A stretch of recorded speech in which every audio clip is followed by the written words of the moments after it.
Very good. For today's video ay gagawa tayo nitong ating nabiling Buffy na banoffee pie. Saan yung mic mo? Wala. Kasi iPhone to.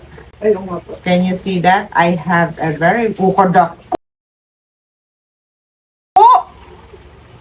Ang laki. So, gagawin natin yan dito sa ating banoffee pie. Ito lang inspiration natin from Buffy. So, yan. Let's go!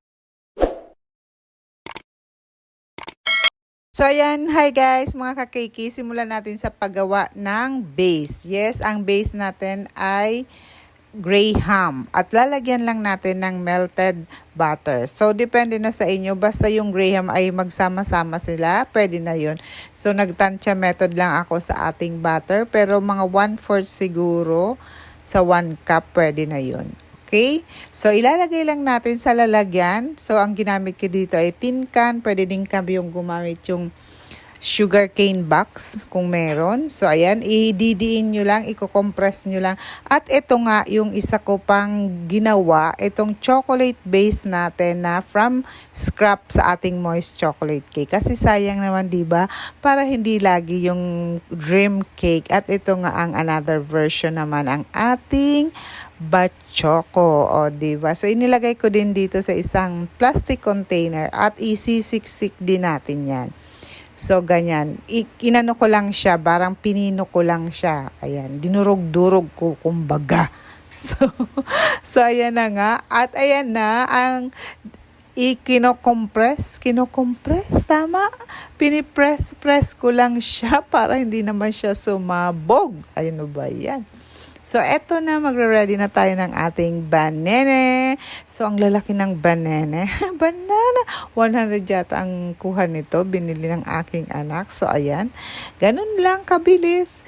I-ano lang natin, i-slice lang natin ng maninipis at saka ilalatag natin dito sa ating Bachoco. Bachoco ang tawag ko dito kasi nga chocolate ang base natin. At hindi ko napakita sa inyo dyan mamaya kung ano ang nilagay ko na pang chocolate sa ibabaw. So, ayan, inubos natin itong 1 kilo, 100 yata. Ito kasi ang lalaki. At ito na nga ang ibang banoffee pie na ang base din niya ay graham na. So, ayan, yan ang normal na banoffee pie. Ang base talaga is graham. Crushed graham. Okay? So, ayan, nilalatag natin ang ating banana. Ayun. So, ayan, nakagawa tayo ng 1, 2, 3, 4. May isang maliit para sa akin yan. Yan, okay? So, ayan na ang nagawa natin. So, para naman sa topping natin, ang gagamitin natin itong Angel Creme Densada. Kasi wala ka nang i-add ito na, pero kailangan pong naka-chilled ito. Since kabibili lang ito, ang ginawa ko, chinil ko siya sa freezer ng mga 1 or 2 hours, pero dapat overnight siya sa ref lang. Pero kung gahol na nga kayo sa oras, ayan, pwede nyong i-chill sa freezer. Tapos, imi-mix nyo lang, ibibit nyo hanggang mag-double in size like that. O, eto na. O. You can see, medyo nag-itim ang ating banana because wala tayong acid na nilagay or lemon. So, anyway, dito lang to. Pero kailangan nyo maglagay niyang ito ay pang negosyo. So, let's decorate. So, meron ako ditong caramel yema sauce. At saka meron din akong chocolate ganache. At itong ating peanut butter. Kasi gusto ko siyang lagyan ng peanut butter. At meron pa tayo dyan lalagay natin. Okay? So, let's begin. So, ayan guys, naglalagay na nga ako ng caramel yema sauce dito sa tatlo nating banoffee. Ayan. At dito naman sa Buffy na tinatawag ko Buffy banana and peanut butter. So, ayan, yun talaga ang pinakagusto ko sa lahat. Ininit ko sa microwave yung ating peanut butter para maging flowy naman siya.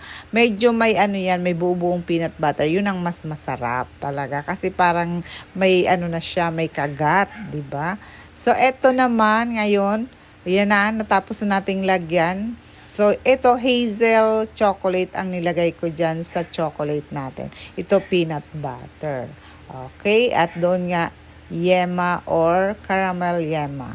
So, i-drizzle ko lang ito ng chocolate, ng dark chocolate.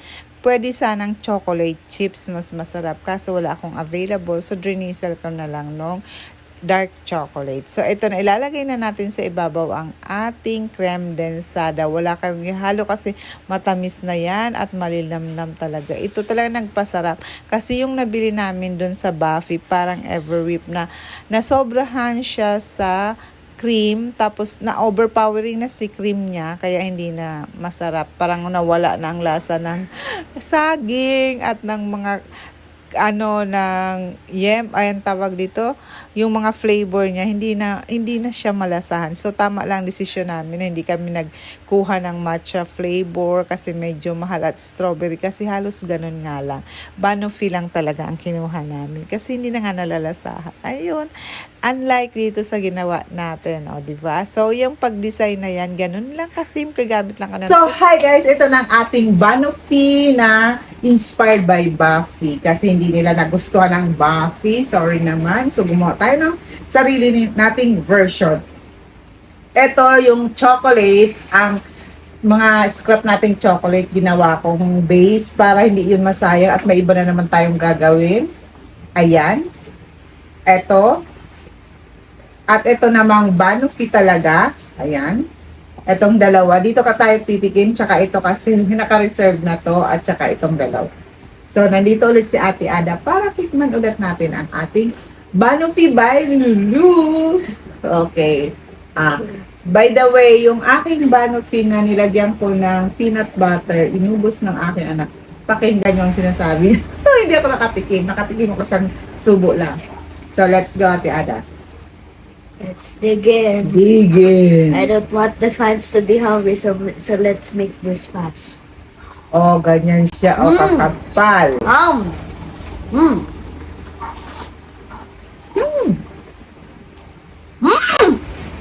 It's better than the last one. What? It's better than the last one. Hmm?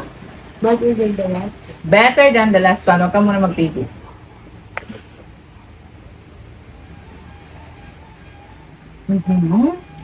It's like the same taste that I Like tried. ice cream with banana.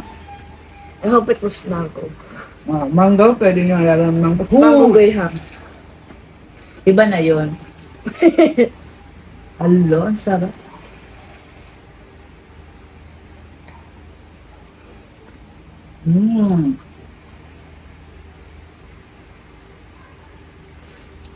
Suwara. It looks like caramel, but it kind of looks like. Is this caramel? Yeah. Or it looks like peanut butter. No peanut butter in here. The other one. Oh. Inubos ni Daddy Boy. Wala, isa.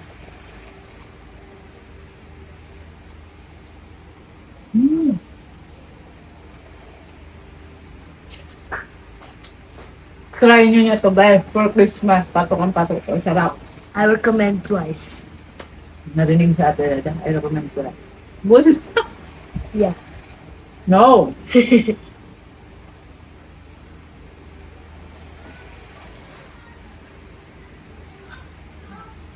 No bake pa siya. Ang bilis pa niyang gawin. I'll bring it good.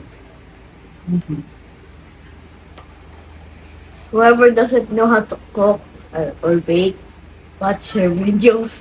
Very good, Ate Ada. Ayoko na? Huwag natin busin. Okay? Enough. One more. Last one. Cheers. Cheers again. Yeah, last one. Cheers. Okay, they're married. Bye-bye. Peace. Wow. Peace. Last.